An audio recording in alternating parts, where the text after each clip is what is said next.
కడపలో గండికోట రహస్యం వీడడం లేదు. అనుమానాస్పద స్థితిలో చనిపోయిన మైనర్ బాలిక కేసులో నిందితుల జాడను పోలీసులు ఇప్పటిదాకా కనిపెట్టలేకపోయారు. బాలిక హత్య జరిగి దాదాపు 15 రోజులు గడిచినా ఈ కేసులో ఎలాంటి పురోగతి లేదు. కుటుంబ సభ్యులు అనుమానితులను విచారిస్తున్నా ఈ కేసులో అడుగు ముందుకు పడడం లేదు.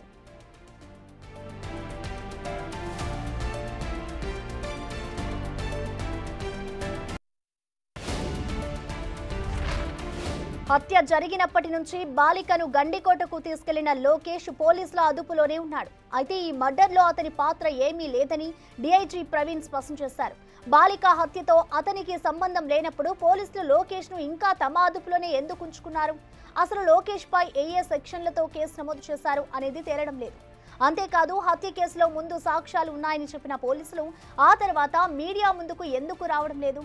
అసలు దర్యాప్తులో దొరికిన సాక్ష్యాలు ఏంటి? ఇలా అనేక విషయాలన్నీ మిస్టరీగానే ఉన్నాయి.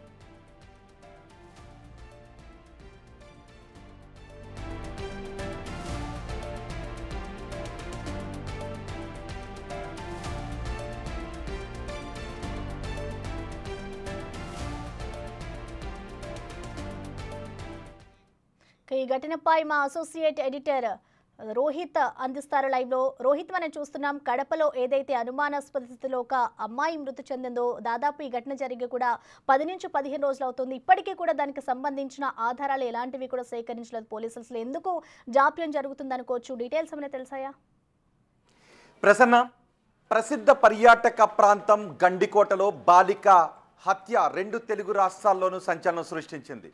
ఇప్పుడు 2 తెలుగు రాష్ట్రాల ప్రజల మెదడులో ఉన్న ప్రశ్న, అసలు ఆ బాలిక హత్యకు కారణం ఏంటి? ఒకవేళ అది ముందుగా అనుకున్నట్టుగా కుటుంబ సభ్యులు చంపి ఉంటే అది సామాజిక వెనుకబాటుతనానికి నిదర్శనం.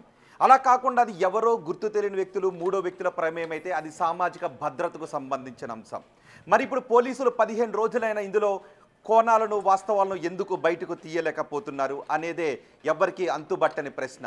ఈ పోలీసుల విచారణలో చాలా విషయాలు బయటకు వస్తున్నాయి. ఆ పోలీసుల విచారణ చుట్టూ చాలా అనుమానాలు కూడా వ్యక్తమవుతున్నాయి. ఫస్ట్ మనం ఒక అనుమానాన్ని తీసుకుంటే లోకేషే ఆ రోజు ఆ బాలికను 14వ తారీఖున లోకేష్ ఆ బాలికను గండికోటకు తీసుకుని వెళ్ళాడు. ఆ తర్వాత 10 గంటల 40 నిమిషాల ప్రాంతంలో ఆ బాలికను అక్కడ వదిలేసి వచ్చాడు. ఎందుకు అంటే ఆ సురేంద్ర అనే వ్యక్తి ఫోన్ చేస్తూ ఉన్నాడు అని లోకేష్ మామ లోకేష్కు ఫోన్ చేయడంతో ఆ అమ్మాయిని అక్కడ వదిలేసి వచ్చేశాడు. ఆ తర్వాత ఆ అమ్మాయి జాడ తెలియలేదు. ఆ మర్నాడు మరణించిన స్థితిలో కనిపించింది. ఆ తర్వాత పోలీసులు లోకేష్ని అరెస్ట్ చేసి తీసుకుని వెళ్ళారు. ఫస్ట్ లోకేష్ పైన ఇప్పటి వరకు ఉన్న సమాచారం ప్రకారం బిఎన్ఎస్లో 103 సెక్షన్ కింద కేసు పెట్టారు. 103 అంటే మర్డర్, హత్య నేరానికి సంబంధించి. ఆ తర్వాత అతను హత్య చేయలేదు అని సాక్షాత్తు డిఐజీ చెప్పారు. డిఐజీ ఏం చెప్పారు? లోకేష్కు ఈ హత్యకు సంబంధం లేదు, లోకేష్ అక్కడ వదిలి వెళ్ళిపోయాడు. అయితే మాకు చాలా కీలక ఆధారాలు లభించాయి. ఈ రోజు సాయంత్రానికే మేము ప్రెస్ మీట్ పెట్టి జమ్మలమడుగులో ఎస్పీ డిఎస్పీ ప్రెస్ మీట్ పెట్టి వాస్తవాలను చెప్పబోతున్నాము అని చెప్పారు. సో వాస్తవాలను చెప్పలేదు. ఈ వాస్తవాలు ఏంటి, లోకేష్ ఎక్కడ అనే విషయం గురించి మాట్లాడితే, లోకేష్ ఆ అమ్మాయిని తీసుకుని గండికోటకు వచ్చి 2 గంటల పాటు రిసార్ట్లో ఉన్నారు అని డిఐజీ చెప్పారు. అంటే ఫస్ట్ లోకేష్ మీద పెట్టాల్సిన కేసులు ఏంటి అంటే మైనర్ బాలికను తీసుకొచ్చి 2 గంటల పాటు ఒక రిసార్ట్లో ఉన్న వ్యక్తి మీద పోక్సో చట్టం ప్రకారం కొన్ని కేసులు పెట్టాలి, బిఎన్ఎస్ ప్రకారం రేప్ అటెంప్ట్ లాంటి కేసులు కూడా పెట్టాలి. ఎందుకంటే మైనర్ బాలికను తన ప్రమేయంతో తీసుకొచ్చిన, తన అంగీకారంతో తీసుకొచ్చి 2 గంటల పాటు రిసార్ట్లో ఉన్నాడు అంటే తన మీద ఖచ్చితంగా కొన్ని కేసులు పెట్టి ఈ పాటికే రిమాండ్కి పంపించాలి. హత్యకు లోకేష్కు సంబంధం ఉందా లేదా అనేది తర్వాత అంశం. మైనర్ బాలికను తీసుకుని వచ్చి 2 గంటల పాటు రిసార్ట్లో గడిపి ఆ తర్వాత వెళ్ళిపోయాడు కాబట్టి మైనర్ బాలికను తీసుకుని ప్రేమ పేరుతో తను తీసుకు వెళ్ళకూడదు కాబట్టి లోకేష్ ఈ పాటికే రిమాండ్కి పంపించాలి. మరి లోకేష్ని ఇప్పటివరకు రిమాండ్కి పంపించామని పోలీసులు చెప్పలేదు, ఇంటికి పంపించామని పోలీసులు చెప్పలేదు. మరి లోకేష్ ఎక్కడ? పోలీసుల అదుపులో ఉన్నాడా? లోకేష్ 15 రోజుల పాటు పోలీసుల అదుపులో ఉంటే ఇల్లీగల్ డిటెన్షన్ అవుతుంది. ఒకవేళ ఇంటికి పంపేస్తే మైనర్ బాలికను ప్రేమ పేరుతో తీసుకువెళ్ళిన వ్యక్తిపై పోక్సో కేసు పెట్టాల్సిన పోలీసులు అలా వదిలేశారు అని పోలీసుల విచారణ లోపం కనిపిస్తుంది. అంటే పోలీసులు ఇంతవరకు లోకేష్ని రిమాండ్కి పంపలేదు. మరి లోకేష్ ఎక్కడ? పోలీసులు దీనికి స్పష్టమైన సమాచారం చెప్పాలి, సమాధానం చెప్పాలి. లోకేష్ ఎక్కడ? ఇంతవరకు లోకేష్ మనకి ఎక్కడ కూడా బయటకు కనిపించలేదు, అటు రిమాండ్కి పంపించలేదు. మరి పోలీసులు రేపొద్దున్న లోకేష్ని ఖచ్చితంగా రిమాండ్కి పంపించే సమయంలో ఇప్పుడే అరెస్ట్ చేశామని చెప్తారా? అంటే ఇంతవరకు లోకేష్ పరారీలో ఉన్నాడు అని పోలీసులు చెప్పబోతున్నారా? అంటే పోలీసుల విచారణ తీరుని ఇక్కడ మనం తప్పుపట్టాలి, అనుమానించాల్సినటువంటి అవసరం ఉంది. ఇక 2, ఈ రోజు సాయంత్రానికే మాకు కీలక సమాచారం దొరికింది. 12 గంటలకే మేము సాయంత్రం 8 గంటల లోపల ప్రెస్ మీట్ పెట్టి చెప్పేస్తున్నాం అన్న పోలీసులు ఎందుకు ఒక్క క్లూను కూడా దొరకబట్టలేకపోయారు. ఇప్పటి వరకు మనం చూసిన వివరాల ప్రకారం కుటుంబ సభ్యుల చుట్టూ తిరిగింది. అన్నలే చంపేశారు, అమ్మే చంపించింది, నాన్నకు తెలుసు, ఇవన్నీ అన్నారు. ఇప్పటి వరకు మనం ఏ కేసును చూసుకున్నా కూడా కుటుంబ సభ్యుల ప్రమేయంతో జరిగిన ప్రతి హత్య కూడా 24 గంటల్లో తేలిపోయింది. మొన్న చంటి పాపను, చిన్న పాపను పీక కోసేసిన పిన్ని విషయం కావచ్చు, లేదంటే అంతకుముందు భార్యను చంపిన నిందితుడి విషయం కావచ్చు, మొన్న భర్తను చంపిన సౌందర్య విషయం కావచ్చు, ఇవన్నీ కూడా కుటుంబ సభ్యుల ప్రమేయంతో జరిగిన ఏ హత్య అయినా 24 గంటల లోపలనే తెలిసిపోయింది. కానీ ఇక్కడ 15 రోజులైనా కుటుంబ సభ్యుల పాత్రపై ఏమీ తేలలేదంటే బహుశా కుటుంబ సభ్యులు కాకపోయి ఉండొచ్చు. అంటే ఆధారాలు దొరకలేదు. మరి ఎవరు ఆ మూడో వ్యక్తి ఎవరు? అంటే పోలీసులు విచారణలో ఏదైనా లోపం ఉందా, లేదంటే పోలీసులు ఏమైనా దాస్తూ ఉన్నారా? నిజానికి ఒకవేళ కుటుంబ సభ్యులే చంపుంటే కుటుంబ సభ్యులు హై ప్రొఫైల్ వ్యక్తులు కాదు కాబట్టి వాళ్లను కాపాడాల్సిన అవసరం పోలీసులకు ఉండదు అనే చర్చ జరుగుతుంది. అంటే ఇంకెవరైనా హై ప్రొఫైల్ వ్యక్తులు, లేదంటే రాజకీయ ప్రమేయం ఉన్నటువంటి వ్యక్తులు, రాజకీయ ప్రాబల్యం ఉన్నటువంటి వ్యక్తులు ఎవరైనా దీని వెనుకుండి వాళ్ళు ఈ కేసును ప్రభావితం చేస్తున్నారా? లేదు పోలీసులకు అసలు ఎటువంటి ఆధారాలు దొరకలేదా? ఆధారాలు దొరకకుండా అమ్మాయిని హత్య చేయాల్సినటువంటి అవసరం ఇంకెవరకు ఉంటుంది అంటే అక్కడ మళ్ళీ చాలా క్వశ్చన్స్ వస్తున్నాయి. అందుకే ఇక్కడ థర్డ్ పర్సన్స్ పాత్ర ఉంది అని అంటూ ఉన్నారు. కానీ ఆ మూడో వ్యక్తులు ఎవరు అనే విషయమే పోలీసులకు ఇంతవరకు అంతు చిక్కడం లేదు. ఇప్పటి వరకు సెల్ ఫోన్, ఆ చుట్టుపక్కల ఉన్న సెల్ ఫోన్కి ఆ రోజు కనెక్ట్ అయిన ఆ డంపునంతటిని పోలీసులు సేకరించారు. ఆ రోజు అక్కడికి ఎన్ని వాహనాలు వచ్చి వెళ్ళాయి అనే వివరాలను సేకరించారు. కానీ ఎటువంటి ఆధారము పోలీసులు చూపించలేకపోయారు. అంటే కుటుంబ సభ్యుల పాత్ర ఉంది అని పోలీసులు చెప్పలేకపోయారు. లోకేష్ని ఇంతవరకు రిమాండ్కు తరలించలేకపోయారు. వెరీ ఫస్ట్ క్వశ్చన్, లోకేష్ని ఎందుకు రిమాండ్కు తరలించలేదు? లోకేష్ ఎక్కడా? దీనికి పోలీసులు స్పష్టమైన సమాధానం ఖచ్చితంగా చెప్పాలి. లేదంటే పోలీసులు కొంచెం ఇబ్బందికర పరిణామాలు తలెత్తే అవకాశం ఉంటుంది. ఇక మూడో వ్యక్తుల పాత్ర ఉందా లేదా అన్నది కూడా పోలీసులు ఇప్పటి వరకు ఒక ప్రెస్ మీట్ పెట్టి ఇది జరుగుతోంది అని ఒక వివరాన్ని కూడా చెప్పలేకపోయారు. కేవలం ఆ రోజు 16వ తారీఖున డిఐజీ ప్రెస్ మీట్ పెట్టి సాయంత్రానికే చెప్పేస్తాం లోకేష్ 2 గంటల పాటు రిసార్ట్లో ఉన్నాడు అమ్మాయితో, ఆ తర్వాత వెళ్ళిపోయారని చెప్పిన పోలీసులు ఇంతవరకు ఎందుకు ప్రెస్ మీట్ పెట్టి ఇది జరిగింది, విచారణలో ఇంతవరకు జరిగిన పురోగతిని ఎందుకు చెప్పలేదు అనేది ఇక్కడ క్వశ్చన్. ఎందుకంటే ఇక్కడ ఒకవేళ అది కుటుంబ సభ్యులు చెప్తే సామాజిక వెనుకబాటు, కుటుంబ సభ్యులు కాదు థర్డ్ పర్సన్స్ అంటే గండికోట సురక్షితమైన ప్లేస్ కాదా అని పర్యాటకులు భయపడాల్సినటువంటి సామాజిక భద్రతకు సంబంధించినటువంటి అంశం. ఒక అమ్మాయిపై ఇంకెవరో థర్డ్ పర్సన్స్ లైంగిక దాడి చేయబోయి ఆ అమ్మాయి ప్రతిఘటించింది అని ఆ అమ్మాయిని చంపేసి అక్కడ పారేసి వెళ్ళిపోయారా? ఈ కేసులో ఎంతవరకు జరిగిన పురోగతి ఏంటి అనేది పోలీసులు చెప్పాలి. అండ్ లోకేష్ ఎక్కడ, లోకేష్ని రిమాండ్కి ఎందుకు పంపలేదు అనే విషయాన్ని కూడా పోలీసులు చెప్పాలి. ఇప్పటివరకు జరుగుతుంది ఇది ప్రశ్న. అయితే రోహిత్, అంటే గతంలో కూడా విజయవాడలో ఆయేషా మీరా హత్యకి గురైంది. సో దానికి సంబంధించి కూడా పోలీసులు ఇప్పటి వరకు కూడా ఎలాంటి ఆధారాలు సేకరించలేదు. అది ఇప్పటి వరకు కూడా కనుమరుగైపోయింది. అంటే ఏం జరిగింది అనేది కూడా ఇప్పటివరకు చెప్పలేదు. సో ఇప్పుడు కూడా ఈ కడప ఘటన చూసుకుంటే ఇది కూడా అలాగే అవుతుందనుకోవచ్చా? కరెక్ట్. చాలా మంది పోల్చుతున్నటువంటి కేసు ఇదే ఆయేషా మీరా. నిజానికి ఆయేషా మీరా కేసులో ఆయేషా మీరా తల్లి ఎప్పటికప్పుడు చెప్తుండే సత్యం బాబు నిందితుడు కాదు, మాకు ఇంకెవరో మనవడిపై మాకు అనుమానాలు ఉన్నాయని చెప్తూ ఉండేది. కానీ పోలీసులు అందరూ కూడా సత్యం బాబు నిందితుడినే కేంద్రంగా విచారణ జరిపి శిక్ష వేశారు. 10 సంవత్సరాల శిక్ష తర్వాత ఉన్నత న్యాయస్థానాలు సత్యం బాబుకి కేసుతో సంబంధం లేదు అని మళ్ళీ పంపించి మళ్ళీ సిబిఐ ఇన్వెస్టిగేషన్ మళ్ళీ మొదటి నుంచి చేయండి అన్నారు. సత్యం బాబు పాత్ర ఎక్కడ కూడా బయటపడలేదు. సో ఈ కేసు కూడా అలాగే జరుగుతుందా? అసలు ఏం జరుగుతుంది? ఫస్ట్ ఈ కేసులో తెలియనటువంటి కోణాలను బయటికి తీసుకొచ్చి, అంటే వాళ్ళ కుటుంబం ఇది మెర్సీ కిల్లింగ్ అని చెప్పి ఆనర్ కిల్లింగ్ అని చెప్పి వాళ్ళ కుటుంబం చుట్టూ తిప్పి కేసుని ఎటేటో మలుపులు తిప్పుతున్నారని. నిజానికి మనం చూసాం ఢిల్లీలో జరిగిన నిర్భయ కేసును కూడా మనం ఒక్కసారి చూస్తే అక్కడ ప్రియుడు ప్రేమికురాలు అర్ధరాత్రి రోడ్డుపై ఉంటే వాళ్ళిద్దరినీ కారులోకి కిడ్నాప్ చేసి ఆ ప్రియురాలపై అమ్మాయిపై దాడి చేసి నిర్దాక్షిణ్యంగా చంపి ఆ రోడ్డు పైన పరేసి వెళ్ళిపోయారు.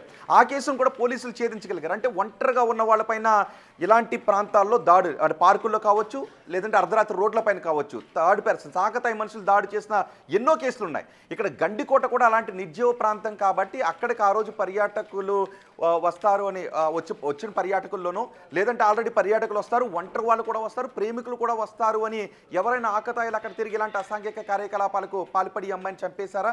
గతంలో కూడా ఎవరైనా ప్రేమికులు అక్కడికి వస్తే వాళ్ళపై కూడా ఇలాంటి అగాత్యాలకు పాల్పడితే ఎవరు చెప్పుకొని ప్రేమికులు కూడా ఉన్నారా అక్కడ? ఇలాంటి డౌట్స్ అన్నీ కూడా వస్తున్నాయి. ఖచ్చితంగా ఇది మరో ఆయేషా మీరా కేసు లాగా ఉంటుందా, లేదంటే ఢిల్లీ నిర్భయ కేసు లాగా దీని వెనుక థర్డ్ పర్సన్స్ ఉన్నారు అని తేలుతుందా? లేదు అంటే ఇటీవల మనం చూసిన కాలంలో ఆనర్ కిల్లింగ్లో తల్లి తండ్రుల పాత్ర, అన్నల పాత్ర ఎలా వచ్చిందో అలా దొరుకుతుందా? ఏం జరుగుతుందో చూడాలి. కానీ 15 రోజుల వరకు ఎటువంటి ఆధారాలు లభించకపోవడం అండ్ ఫస్ట్ సస్పెక్ట్ చేసిన ప్రియుడు లోకేష్ని మైనర్ బాలికను తీసుకుని రిసార్ట్కి ఎలాగెళ్తావు, మైనర్ బాలికను ప్రేమలోకి ఎలా దించావు, మైనర్ బాలికను తీసుకుని గండికోటకి ఎలాగెళ్తావు అనే కేసులో తన్ని ఈ పాటికే రిమాండ్ చేయాల్సిన పోలీసులు రిమాండ్ ఎందుకు చేయలేదు? అంటే పోలీసులు విచారణను నిజంగానే వేగవంతం చేస్తున్నారా, అన్ని యాంగిల్స్లోనూ విచారిస్తున్నారా అనే డౌట్స్ ఇక్కడ వస్తూ ఉన్నాయి ప్రసన్న. అయితే అంటే రోహిత్, ఇందాక మీరు చెప్తున్నట్లు అంటే ఫస్ట్ ఎప్పుడైతే ఈ ఘటన జరిగిందో అప్పుడు లోకేష్ని అనుమానితుడు అనుకున్నారు. లోకేష్ మీద కూడా కొన్ని సెక్షన్స్ కింద కేసు నమోదు చేశారు. ఆ తర్వాత పేరెంట్సే హత్య చేశారని అనుకున్నారు. కానీ ఇప్పుడు పేరెంట్స్ కూడా కాదు, ఒక థర్డ్ పర్సన్ ఉన్నారు అంటూ చెప్తున్నారు. అంటే ఈ వ్యవహారం అంతా కూడా ఒక రాజకీయ కోణం కూడా ఆలుపుకున్నట్లుగా కనిపిస్తోంది. అంటే ఒకవేళ రాజకీయ ప్రమేయం ఉన్న వ్యక్తులు ఆ అమ్మాయిని హత్య చేయడానికి గల కారణాలు ఏమై ఉండొచ్చు? అంటే ఇటు ఫ్యామిలీ పరంగా చూసుకుంటే అంత కాదు, సో అసలు ఏమై ఉండొచ్చు అనుకోవచ్చు? అంటే ఇక్కడ రాజకీయ అనుకోవటానికి లేదు. ఒకటి, తల్లిదండ్రుల్లో అయితే ఆనర్ కిల్లింగ్, తమకు నచ్చని వ్యక్తిని తమ బిడ్డ ప్రేమిస్తోంది, వద్దని చెప్పిన అతనితోనే వెళ్తోంది కాబట్టి పరువు పోతుంది అని తల్లిదండ్రులు చేసి ఉండాలి. ఒకవేళ తల్లిదండ్రులు చేస్తే పోలీసులు ఎప్పుడు కూడా మనం చూసుకోవచ్చు, అనుమానితులందరినీ తీసుకొస్తారు. ఇందులో ఉన్న అనుమానితులందరినీ వాళ్ళ స్థాయిలో విచారిస్తారు. 24 గంటల్లో నిజంగా ఆ అనుమానితుల్లో అక్యూజ్డ్ కనుకుంటే, నేరం చేసిన వ్యక్తి కనుకుంటే దొరికేస్తాడు. మరి 15 రోజుల పాటు విచారించిన పోలీసులు ఈ అనుమానితుల్లో ఎవరిని కూడా బయట పెట్టలేదంటే పోలీసులకు సరైన ఆధారాలు దొరకలేదు. సహజంగా కుటుంబ సభ్యుల పాత్ర ఉంటే 24 గంటలు ఖచ్చితంగా తేలిపోతుంది, పోలీసులు బయట పెట్టేస్తారంటే వాళ్ళ స్థాయిలో విచారించి. సో ఇక్కడ థర్డ్ పర్సన్స్, వాళ్ళు రాజకీయ నాయకులా, లేకపోతే రాజకీయ ప్రాబల్యం ఉన్న వాళ్ళ, లేకపోతే ఇంకెవరైనా వ్యక్తుల థర్డ్ పర్సన్సా? అంటే రాజకీయ నాయకులు అనుకోవడానికి లేదు, ఇక్కడ రాజకీయ నాయకులు అని అనలేం. కానీ థర్డ్ పర్సన్స్ ఎవరో తెలియదు, వాళ్ళలో ఎవరున్నారో కూడా మనకు తెలియదు. ఆ థర్డ్ పర్సన్స్ ఎవరు? కుటుంబ సభ్యులు కాదు. కుటుంబ సభ్యులైతే ఇప్పటికే పోలీసులు చెప్పాలి, ప్రియుడు లోకేష్ కాదు. మరి ఆ థర్డ్ పర్సన్స్ ఎవరు? పోలీసులు ఎందుకు ఆధారాలను ఇప్పటివరకు సంపాదించలేకపోయారు అనేది $1 మిలియన్ క్వశ్చన్.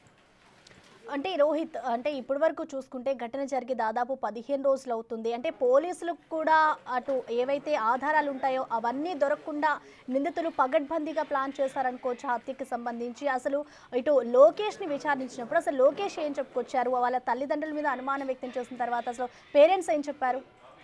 ఎస్, ఇక్కడ కుటుంబ సభ్యుల పాత్ర ఉంటే అది ప్రీ ప్లాన్డ్ అవుతుంది.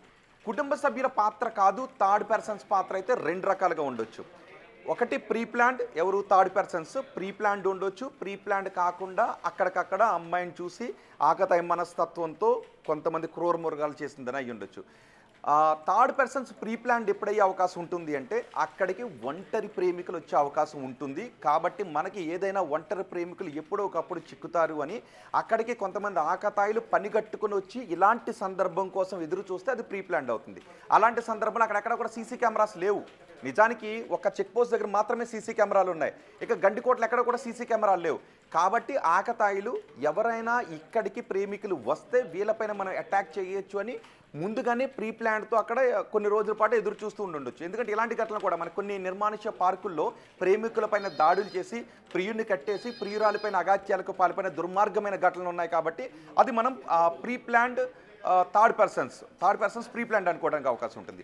లేదు, ఆ రోజు కొంతమంది ఎక్కడెక్కడ నుంచి వచ్చారు, ఈ అమ్మాయి ఉదయం నుంచి అక్కడ తిరుగుతూ ఉంది కాబట్టి ఒంటరిగా తిరుగుతుంది, సో ఈ అమ్మాయిని లైంగికంగా వేధిద్దామని అప్పటికప్పుడు పుట్టిన ఆలోచన అయితే ఆ అమ్మాయిని వాళ్ళు కిడ్నాప్ చేయడానికి ప్రయత్నిస్తే ఆ అమ్మాయి అరుస్తూ ఉంటే ఆ అమ్మాయి అరుస్తోంది కాబట్టి అమ్మాయిని అరవకుండా చేయడం కోసం ముక్కునూరు లాంటి మూస అమ్మాయి పైన దాడి చేసి కొట్టినప్పుడు ఒకవేళ అమ్మాయి మరణిస్తే ఆ అమ్మాయి చనిపోయింది అనే భయంతో అమ్మాయిని వదిలేసి వెళ్ళి ఉండొచ్చు. అందుకే లైంగిక దాడి జరగలేదు. నిజానికి ఇక్కడ అమ్మాయి పైన లైంగిక దాడి జరగలేదు, కానీ అమ్మాయి చనిపోయింది కాబట్టి కుటుంబ సభ్యులు చేసిన ఆనర్ కిల్లింగ్ అని అనుకున్నారు.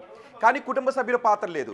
మరి ఎవరో థర్డ్ పర్సన్స్ చేస్తుంటే ఇక్కడ లైంగిక దాడి జరిగి ఉండాలి కదా. కేవలం ఆ అమ్మాయిని చంపటానికే ఎందుకు వేరే వాళ్ళు ప్లాన్ చేస్తారని అనుకుని ఉండాలి. అనుకుంటే ఆ అమ్మాయిని కిడ్నాప్ చేద్దాం అనుకున్నారు, లైంగిక దాడి జరుపుదాం అనుకున్నారు. కానీ ఆ అమ్మాయి ప్రతిఘటించింది.